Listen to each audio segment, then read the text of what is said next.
So the story goes that the first Batman solo movie in this new DC universe will take influence from two popular story arcs, A Death in the Family and Under the Hood, which is more commonly referred to as Under the Red Hood. If you are unfamiliar with those, here's a spoiler-heavy crash course, but you should read them, they're great. Okay, so the Joker beats the second Robin, Jason Todd, half to death with a crowbar, and then explodes what's left. Then years later, he returns from the dead to torment Batman, clean up Gotham, and revenge the hell out of his murderer. The manner in which he returns is a combination of the Lazarus Pit and Superboy Prime punching reality so hard that he comes back to life. I don't understand it, but that's okay. They'll probably leave that bit out anyway, because it's bloody dumb as, mate. All that aside, let's explore 3 reasons why using these stories is a good idea for a Batman film adaptation. Well, a live action one. We got an animated one. It's pretty good. You should watch it. 1. It's the perfect combination of story arcs to adapt and seems like it'll fit super well into the universe that's being established. This version of Batman is well into his career. I mean, he's already leagues ahead of the previous Batman with his own dead Robin. How lucky is that? This will open up a whole lot more of the universe than what we've seen before. Under the Hood features the likes of Superman, the Joker, Nightwing, Deathstroke, Black Mask, Amazo, and a stack of others. I'm not saying that all these characters will be used, least of all, Amazo, who's like a giant, weird elf robot who can replicate the powers of the Justice League. But regardless, yeah, I want to see that.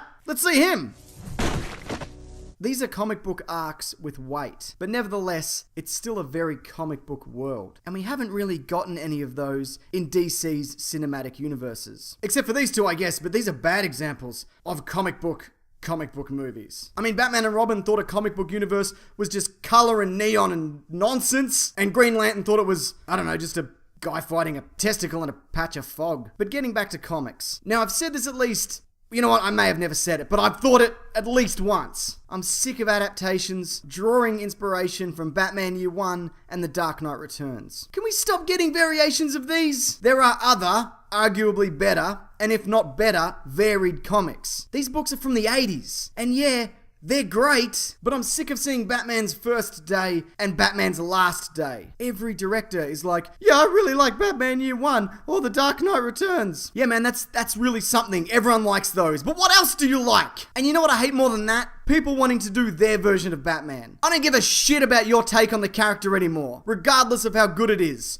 Or isn't. Just do the Batman from the comics, but not the ones that we've seen in almost every movie. I kind of brushed over Nightwing before, but he's important. And great. Dick Grayson's Nightwing, who is a former Robin, is like a fun version of Batman. And rumor has it he'll be mentioned in Batman v Superman, and then seen in the first Batman solo movie. This means that we'll probably see some of the extended Bat family, other than Alfred and his stupid old British face. Nah, he's alright. Because Batman and Robin did it so poorly, it got studio executives, and I guess the general public thinking that nobody wants to see that. But I want to see that. I want to see all the Robins. And I really want to see a guy trained by Batman fighting Batman, as opposed to a Batman who's constantly out of breath and just can't handle himself. Look at this idiot! Thanks everyone. Now if you are interested, I have a podcast called The Weekly Planet that covers movies and TV shows and comics. There's a new episode every Monday, and that'll be linked below, along with other videos that you may be interested in. Question though, if you could see any Batman story brought to life,